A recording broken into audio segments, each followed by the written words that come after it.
How can you believe in God and still support transgender people? I mean, I thought that God doesn't make any mistakes. Right, God doesn't make mistakes, which is exactly why you should support transgender people. This is a question I get quite often. I'm a cisgender person, so if I'm stepping on any toes, please let me know. But I want to share with y'all some things that I've learned in my gender psychology classes and in my religious study. So number one, yes, God makes no mistake. And if you truly believe that God molded us in our mother's womb, then you must understand that God makes people transgender. Various psychological studies have found that the brains of transgender women are actually more identical to the brains of cisgender women as opposed to cisgender men, meaning that transgender people's brains behave more similarly to the gender they identify as opposed to the gender that they were assigned at birth. Number two, this idea that making someone transgender would be making a mistake is just a result of our transphobic society. Many cultures throughout history have actually celebrated transgender people. In indigenous cultures, for example, transgender people are called two-spirit people. And not only are they seen as a gift from God, but are also seen as assets to their community because of their unique perspective and ability. In summation, God's not transphobic, babe. It's just a people thing.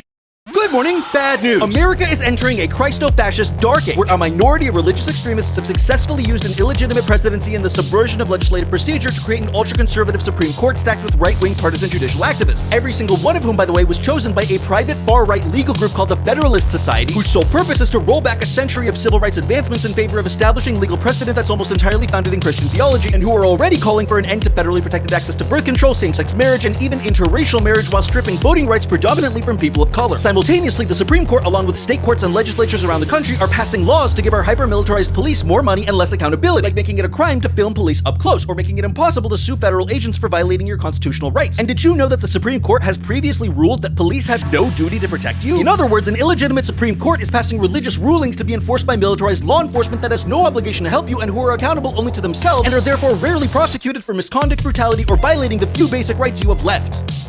So the men were rapists and also pedophiles, so I threw a big old rock at them and killed them all. 'Cause they were gay. So I'm gonna start over. You just let me know where I lost you.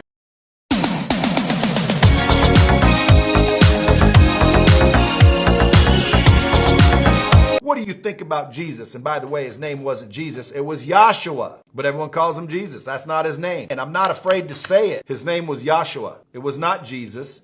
Jesus was a made-up name. It wasn't translated into Jesus. Otherwise, the other Yahshuas would be Jesus, and they're not. They're Joshuas. Because Yahshua became Joshua. There wasn't even a J until the 1500s. So at the end of the day, his name was not Jesus. His name was Yahshua. You should probably know his name, I would just say. And by the way, if you read scripture, it does say, my children will know my name. Now, that was actually Yahuwah or Yahweh. That was not Jesus. Chit Chat Keys Cake. Conservatives think that transgenderism should be eradicated from daily life. Does that sound hyperbolic to you? I was quoting a guy who just said this at CPAC. This is a call for genocide. The Geneva Conventions define genocide as an act with two elements. The first is a mental element, an urge to destroy in part or in whole a group. The second is a physical element, such as causing deaths or physical harm to, deliberately inflicting poor living conditions on, or removing the children of a group. Conservatives are doing all these things with rhetoric and laws. For instance, scientists say that gender-affirming care reduces trans suicide, so conservatives make gender-affirming care illegal. They want to get rid of all trans people and they don't care how they do it. I wish I were exaggerating. That does look delicious, though. Well, I don't remember asking you what your God thinks of me. I ain't gonna base my life off of your spirituality. If what you do really works for you, I ain't gonna disagree. Jesus does not need $100 million rebrand. His followers do. Listen, the Super Bowl ad wasn't wrong in saying Jesus loved the people we hate. His followers do not. They'll wear a cross while gleefully spreading hate. They'll pray very, very publicly, but when refugees need a safe place to call home, they kick them to the curb. And yeah, it's true. Jesus was a rebel, took to the streets and challenged authority. But this Christian wanted to shoot protesters. And if at this point you're offended thinking, but that's them, not me. Spoiler, you're probably the one that needs to hear this the most. Christian, the He Gets Us campaign is offering free materials for your church and is funded by the same group that promotes the hate Jesus stood against. Jesus was never the problem. It's the people who are Christian in their bio and cruel in their actions that are bad for the brand. 25% of foster children develop PTSD, apparently twice the rate of veterans, but I'm glad that you're pro-life. And 40% of homeless youth are LGBTQ. They come from families that are just like you, but I'm glad you sleep better at night. 'Cause you're not pro-life, you're just pro-birth. To disown your child, they've got to be born first. You're not Christian, you're just splitting hairs. Whoa.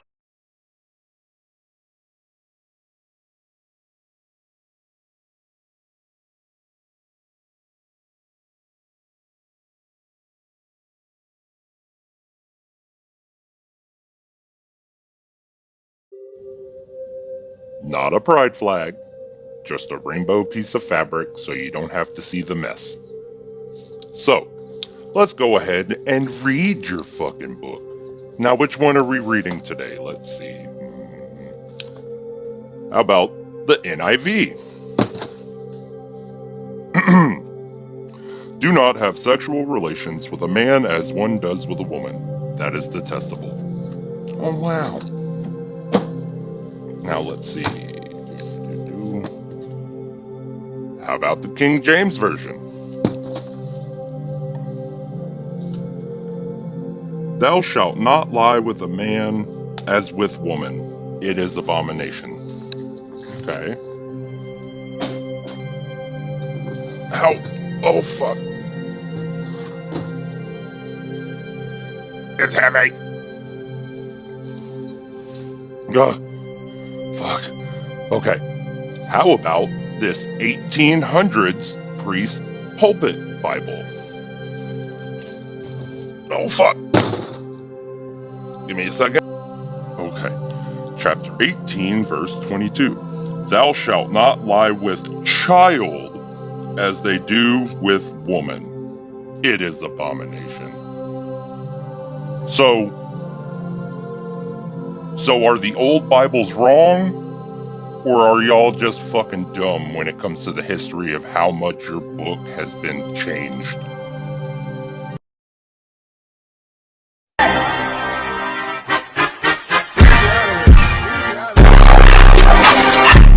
It is an abomination that the Bible is used consistently on this floor. People are crying tears about God. And then when we tell you what the Bible says, love your neighbor, do for others, follow the golden rules, thou shalt do this, you don't do it. As far as I can tell, when I read the Bible, he said, go out and love people the way I've loved you, and I'll take care of the result. He says, take care of the least of these. Help the people that need them. Help the widows. Love people. The word love is mentioned over 500 times. The greatest of these is love.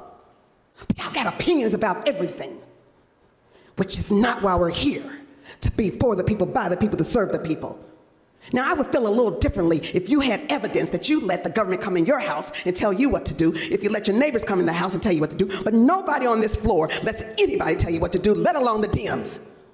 How dare you use my God for things against his people? I promise you, all the preachers in here talking about God's love, he sort of wants you to show it and not talk about it. He didn't say love everybody except the people you don't like, except trans people, except children, people of color, except the disabled. He didn't say that. He said love everybody. And then we spend a whole bunch of time trying to destroy everybody. And if it wasn't destruction, why'd you do it in the heat of the night? Why can't the people of Kentucky who put us here have the right to vote and know what's in this addendum? Why are you hiding? What are you hiding? Stop doing the thing that they send us here to do, which is to represent them and not your own personal peeves. If you don't want to have an abortion, don't have one. If you don't want to be bothered with trans kids, don't. But how dare you tell other people, other parents that bear the responsibility for their children what they must do according to your wishes and not God's wishes. Transgenderism must be eradicated from public life entirely.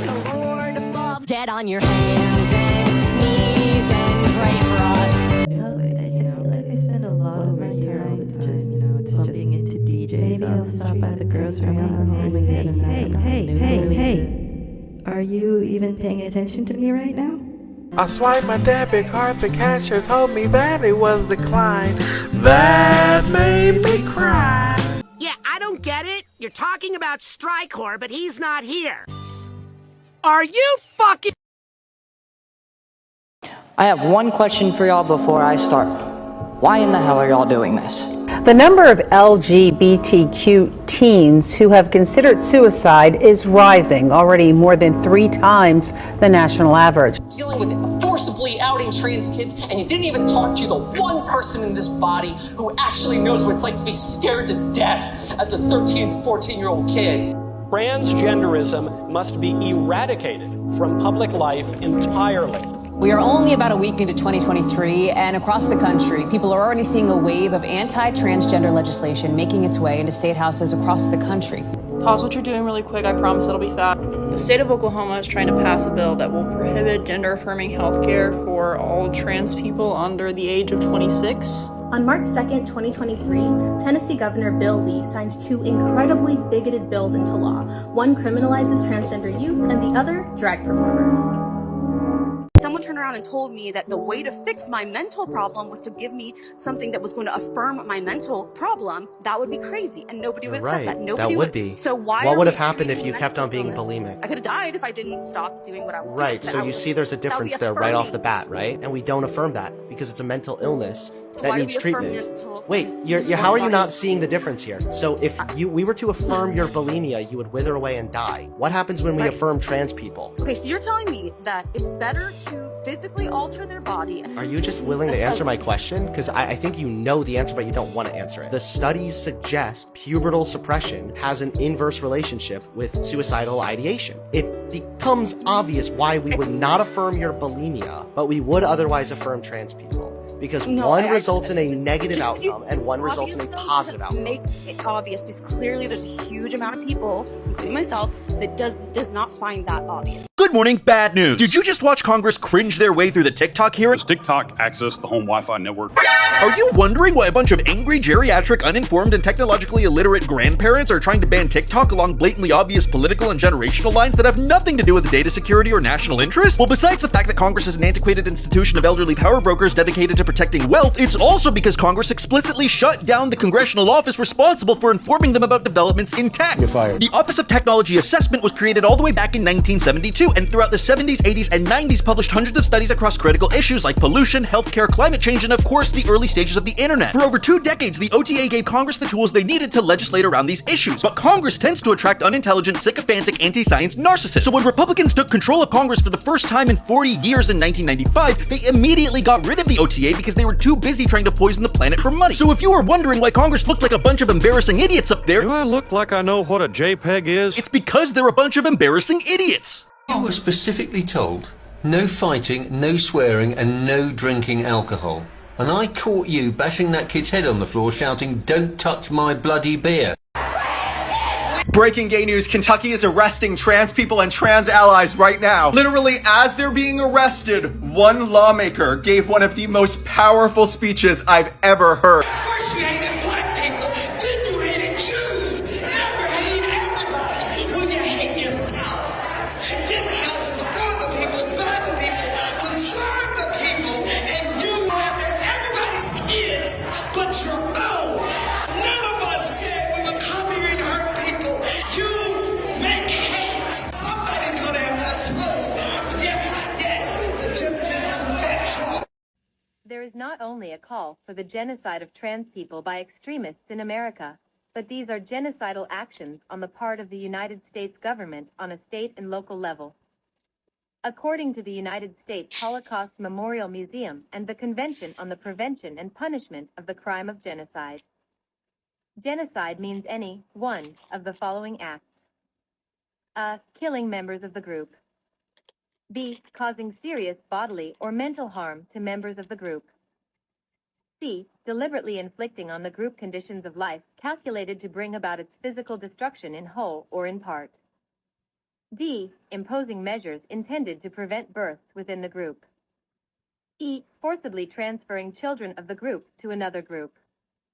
It could be argued that the state policies present in many parts of the U.S. meet 4 to 5 out of 5 of these qualifications to be considered as enacting a genocide against trans people.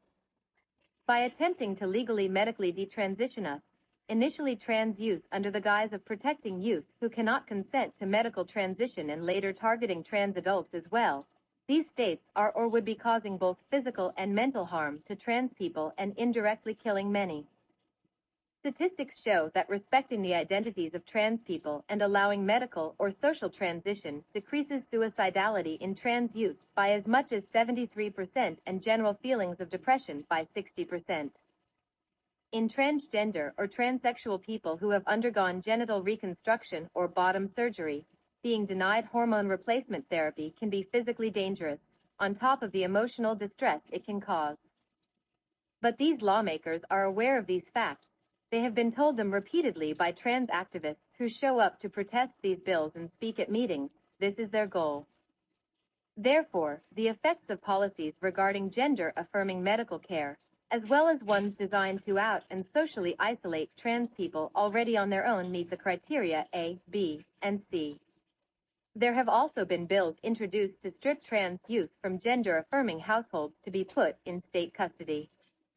This not only meets the fifth criterion, but goes hand in hand with deliberately encouraging the destruction of the groups, as simply respecting the chosen name and preferred pronouns of transgender or non-conforming kids is shown to decrease risks of suicide and improve their standard of living, yet is being criminalized as an act of child abuse. Besides the newer wave of legislation targeting the lives and mere existence of trans people, it has been standard in many states that to legally change your gender marker you must undergo bottom surgery. This means that any trans person who wants their gender identity to be legally respected must undergo an operation that would make them sterile, therefore attempting to prevent births within the population. This also means that those who do not have access to or do not want bottom surgery are put at an increased risk of violence through being outed in any situation where an ID is shown. This is not the first time this has happened to any community. This is also not the first time this has happened to any community in the United States.